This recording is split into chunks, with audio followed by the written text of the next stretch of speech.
என்பதோடு மேலான தமிழ் பெருங்குடி மக்களே, உங்கள் அனைவருக்கும் மேலரசம்பட்டு சண்முகத்தின் பணிவான வணக்கங்கள். அன்பு உறவுகளே, நம்முடைய சேனலை நீங்கள் காண்பது இதுவே முதல் முறையாக இருந்தால் நம்முடைய காணொலியை நீங்கள் தொடர்ந்து காண வேண்டும் என்றால் உடனே சப்ஸ்கிரைப் செய்து கொள்ளுங்கள்.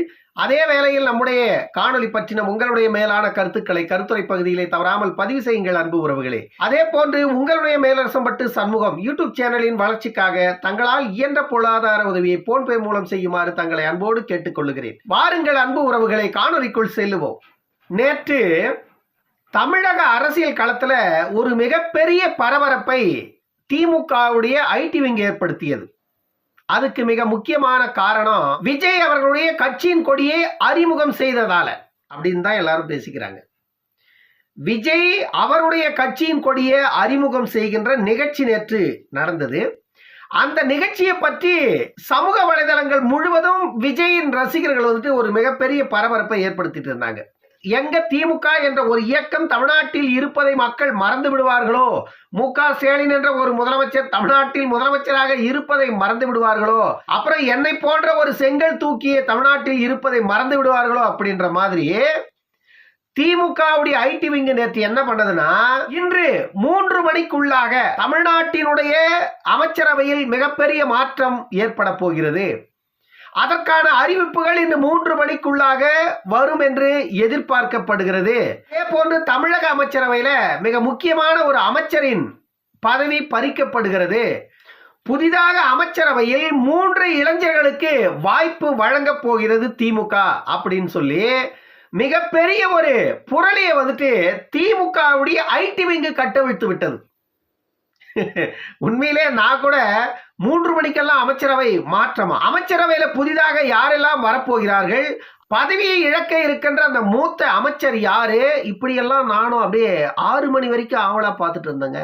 கடைசியில பார்த்தா மு.க. ஸ்டாலினை போயிட்டு செய்தியாளர்கள் கேட்கிறாங்க, அமைச்சரவை எத்தனை மணிக்குங்க மாற்றம் அப்படின்னு.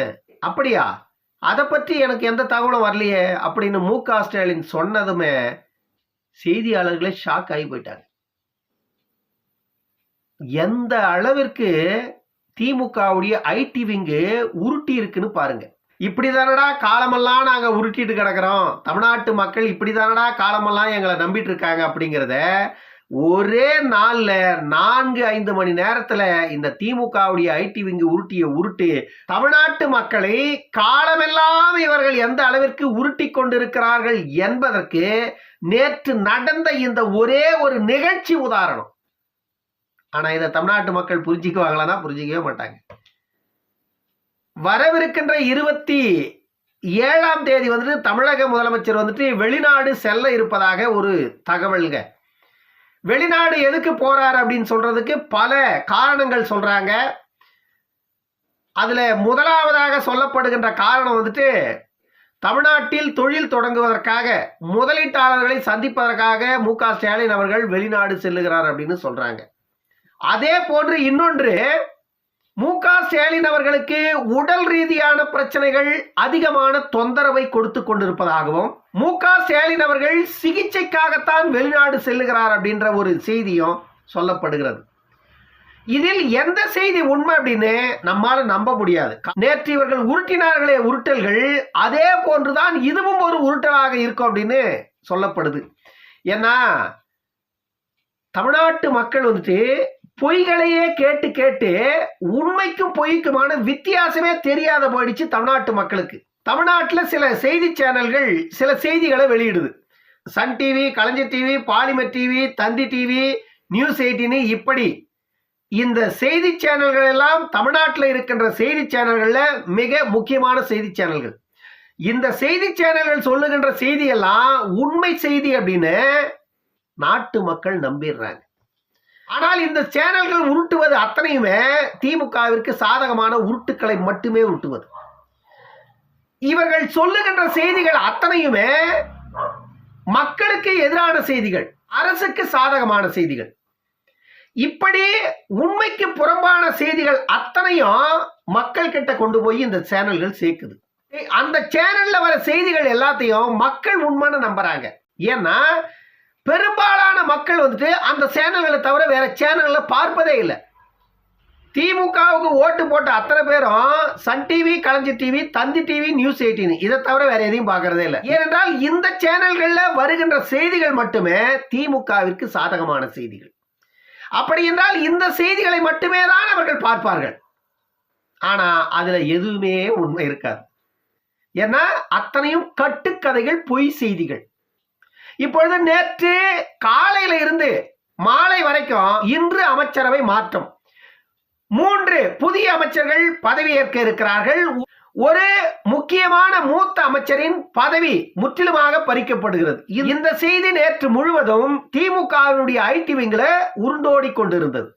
ஆனால் நேற்று மாலை செய்தியாளர்கள் போயிட்டு ஸ்டாலினை கேட்கிறாங்க, உதயநிதி துணை முதலமைச்சராக பதவியேற்கிறார் என்ற செய்தி ஓடிக்கொண்டிருக்கிறது, எப்பொழுது நடக்கும் அந்த நிகழ்ச்சி அப்படின்னு செய்தியாளர்கள் கேட்கிறாங்க. அதற்கு அப்படி ஒரு செய்தி இன்னும் எனக்கு தெரியலையே அப்படின்னு ஸ்டாலின் அவர்கள் சொல்றாரு. அப்படி என்றால் தமிழக முதலமைச்சருக்கே தெரியாம அமைச்சரவையில மாற்றம் நடக்க போகுதுன்னு ஐடி விங்க உருட்டிட்டு இருக்கு. தாய் 16 அடி பாஞ்சா குட்டி 32 அடி பாயும் அப்படின்னு சொல்லி ஒரு பழமொழி நம்ம கேட்கிறோம். ஒரு மோட்டிவேஷனுக்காக இந்த பழமொழி அப்பப்ப நமக்கு முன்னோர்கள் சொல்றாங்க. அப்படி மு.க. ஸ்டாலின் அவர்கள் ஒரு பொய் சொன்னா மு.க. ஸ்டாலின் கீழே வேலை செய்யற சகாக்கள் வந்துட்டு 100 பொய்ய சொல்றீங்களாடா. உதயநிதி ஸ்டாலின் ஒரு 10 பொய் சொன்னா உதயநிதிக்கு அடிமையாகிறவங்க 500 பொய்ய சொல்றீங்களாடா. கடைசியில 3 மணி ஆச்சு, அப்புறம் 4 மணி ஆச்சு, அப்புறம் 5 மணி ஆச்சு, 6 மணி ஆச்சு, எந்த தகவலும் இல்லை.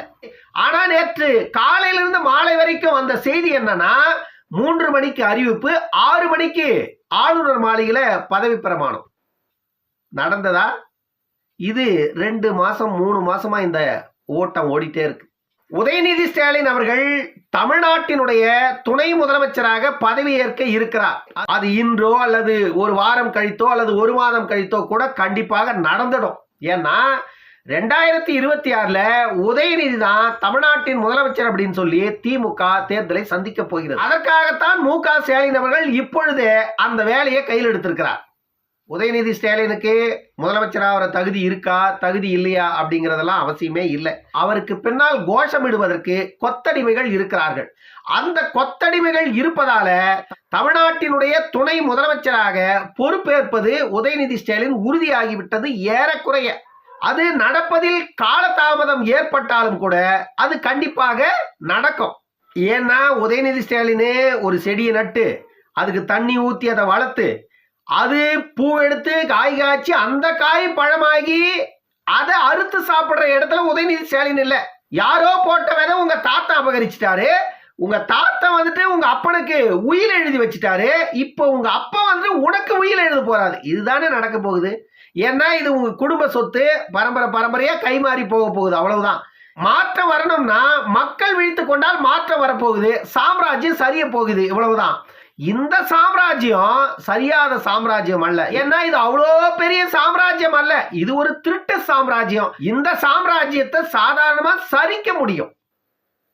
ஏன்னா கோடிகள் இருக்குது. அந்த கோடிகளை கொடுத்து இந்த சாம்ராஜ்யத்தை 5 ஆண்டுகளுக்கு ஒரு முறை கட்டுறீங்க. அதனால 1000 கோடிகளை கொடுத்து 5 ஆண்டுகளுக்கு ஒரு முறை இந்த சாம்ராஜ்யத்தை நீங்க கட்டி எழுப்புறீங்க. ஆனா மக்கள் சாம்ராஜ்யம், ஜனநாயக சாம்ராஜ்யம், இந்த ஜனநாயக சாம்ராஜ்யத்தை கட்டி எழுப்புவதற்கு மக்கள் தெளிவு பெற்று விழித்து கொண்டா இந்த திருட்டு சாம்ராஜ்யத்தை சாதாரணமா அடிச்சு நொறுக்கிட முடியும். மக்கள் விழிப்படையில. மக்கள் விழிப்படையணும்னா அவர்களிடம் இருக்கின்ற வறுமை ஒழியணும். அந்த வறுமையை ஒழிக்கிறதுக்கு இங்க நாதி இல்லை. அவர்கள் உழைத்து தங்களுடைய வறுமையை களையலாம் அப்படின்னு நினைச்சாலும் நீங்கள் மீண்டும் மீண்டும் அவர்களை வறுமையிலேயே கொண்டு போய் தள்ளுவதற்கு மதுக்கடையை தெருவுக்கு திறந்து வச்சுட்டீங்க. உங்க மதுக்கடையை மூடனா மக்கள் தானா வறுமையிலிருந்து வெளியே வந்துருவாங்க. ஆனால் அதற்கு ஒருபோதும் நீங்கள் இடம் கொடுக்க மாட்டீங்க. அது எங்களுக்கு எல்லாருக்குமே தெரியும். அது மக்களுக்கும் புரியும். ஆனாலும் கூட ஒரு நாள் இந்த சாம்ராஜ்யத்தை அதே மக்கள் நொறுக்குவார்கள். அதற்கான காலமும் நேரமும் நெருங்கி கொண்டுதான் இருக்கிறது. தமிழக அரசியல் களத்தில் என்ன நடக்க போகிறது? எப்பொழுது துணை முதலமைச்சராக பதவி ஏற்க போகிறார் உதயநிதி? 200 ரூபாய் ஊபிஸ் எல்லாம் கனவு கண்டுட்டு இருக்காங்கப்பா, தூக்கம் வராத, சீக்கிரம் அதை நடத்தி முடியுங்க. இன்னொரு காணொளியில் சந்திக்கும் வரை உங்களிடமிருந்து விடைபெற்றுக் கொள்வது மேலரசம்பட்டு சண்முகம். நன்றி, வணக்கம் அன்பு உறவுகளே. உயிரினும் மேலான தமிழ் பெருங்குடி மக்களே, உங்கள் அனைவருக்கும் மேலரசம்பட்டு சண்முகத்தின் பணிவான வணக்கங்கள். அன்பு உறவுகளே, உங்களுடைய மேலரசம்பட்டு சண்முகம் யூடியூப் சேனல் 1,14,000 சப்ஸ்கிரைபர்களை தாண்டி வெற்றிகரமாக இயங்கிக் கொண்டிருக்கிறது. அதற்கு மிக முக்கியமான காரணம் நீங்கள்தான்.